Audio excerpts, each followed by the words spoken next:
The reality is that your job as a social gov manager or a social gov contributor is tremendously complex. Unfortunately, in many agencies, your duties are being equated to something that an intern can handle. And that's a problem. My first real introduction into this was back in 2011. As I said, I was managing social media for the city of Reno, Nevada. And we had the Call-in Fire. The Call-in Fire broke out. We had to evacuate 10,000 residents. It was my first experience working in the Emergency Operations Center and learning the whole gamut of terminology and everything that happens behind the scenes, and learning where social media managers weren't where they should be. And now it's evolving and we're being invited to the table. You know, Reno is my adopted hometown as of the past 13 years. But I was born and raised in Aurora, Illinois for the first 20-something years of my life. And just last month, within the span of just a few weeks, the President of the United States publicly expressed condolences for senseless shootings in both of my hometowns. I'd like to say that this is a strange, random coincidence, but unfortunately, it's our new normal. Unfortunately, it's not a matter of if it's going to happen, if you're going to have to manage these emergencies with your social media and government hat on. It's just a matter of when. Making extremely boring and mundane things interesting. I like the city of Suwanee, Georgia. They turned their annual report into a comic book. Who does this? You're so creative, you're so passionate, you can do things that other people cannot. I love, by the way, that one of their super villains' names is Status Quo.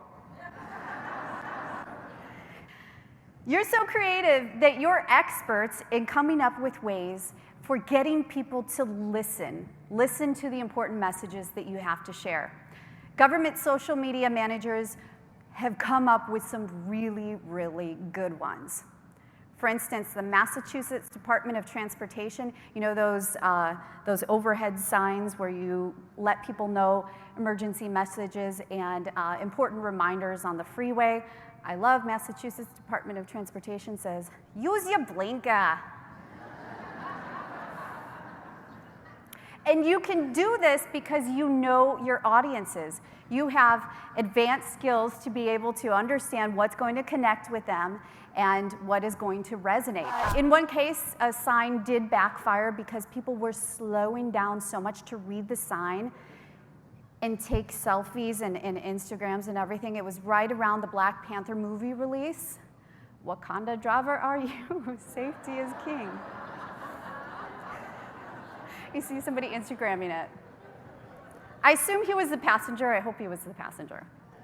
But you are also masters at humor. This is one of my all-time absolute favorite, I have a weird sense of humor, but all-time absolute favorite tweets from a police department.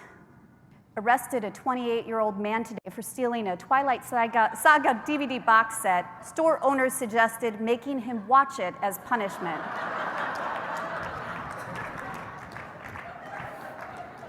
You remember the CIA's iconic first tweet? We can neither confirm nor deny that this is our first tweet. Well, if you remember at GSMCon a couple years ago, we met Carolyn Reams, the gal behind the team, behind the CIA's first tweet, and she shared with us that this was a team effort. This was a team effort that they brainstormed several different first tweets, very first tweets for the CIA, and it was a big deal for them. For an agency that's entire purview is enshrouded in secrecy, they had to do something really special and kind of make fun of themselves in the launch. So a lot of times we see these iconic social media examples and we see that there's actually teams behind it that are coming up with the messaging because these are skilled government communicators. After the passing of Carrie Fisher, I wanted to do an homage to Carrie Fisher, and so I dressed my little girl in her little onesie with her Princess Leia hairdo on it, and I tweeted that out and I said, R.I.P. Carrie Fisher. Contrast that to what Cinnabon did.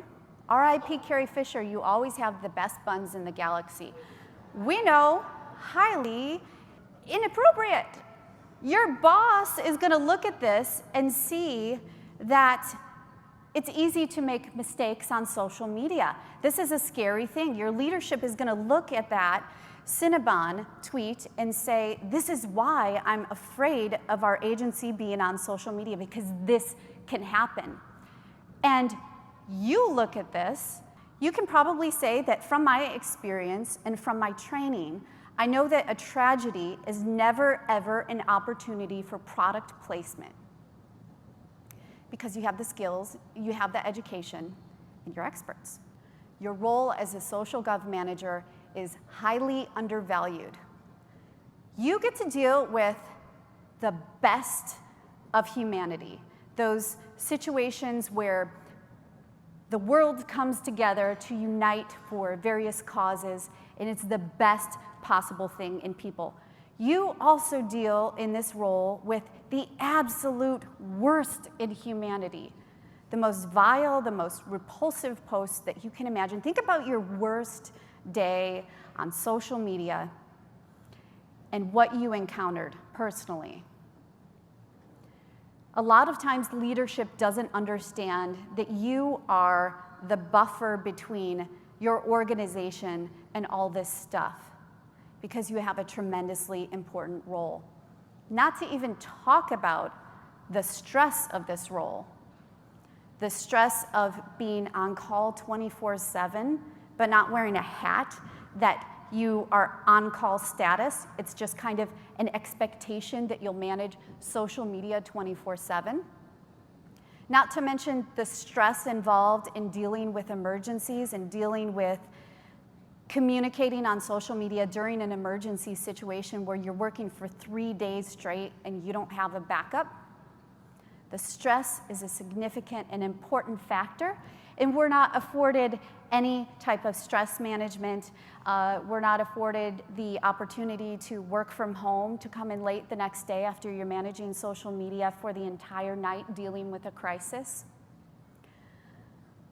Other professions don't have this problem. Other roles in government agencies don't have this problem. When I talk to my husband manages security, internet security, and the network for the city of Reno. That's where I met him.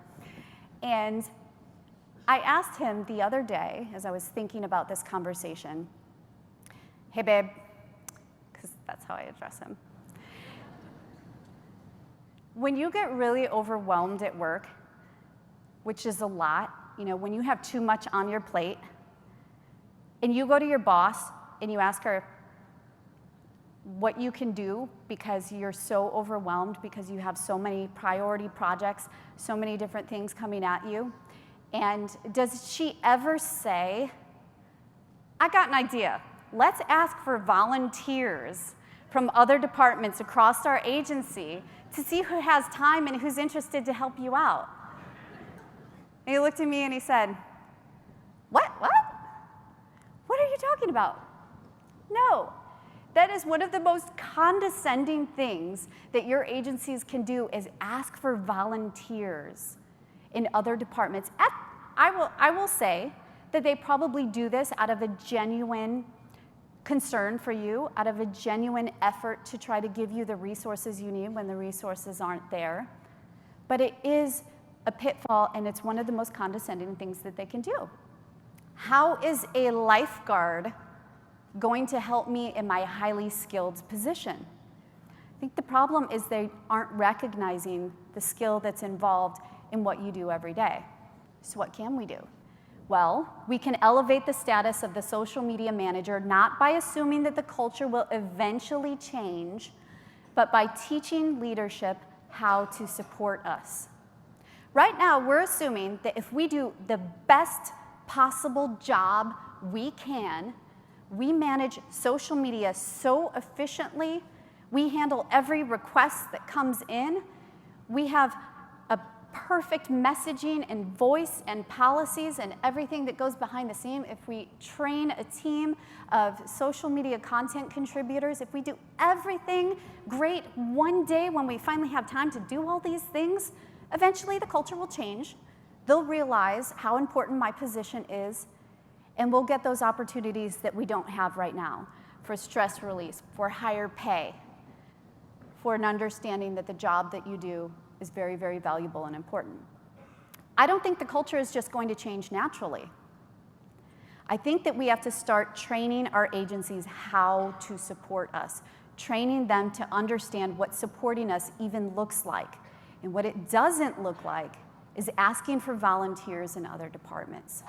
Their assumption is your job is easy. You know why? Because they have a Facebook page. How hard is it? Why don't we just replace them, get a couple interns, save some money? Of course, this isn't true in every agency. A lot of you have worked hard to change the culture, but it does take some work to change the culture. We can't assume that it's going to correct itself and change on its own. We have to teach leadership how to support us. What does that even look like? Teach leadership how to support us. First of all, I think that we have to all stay on message.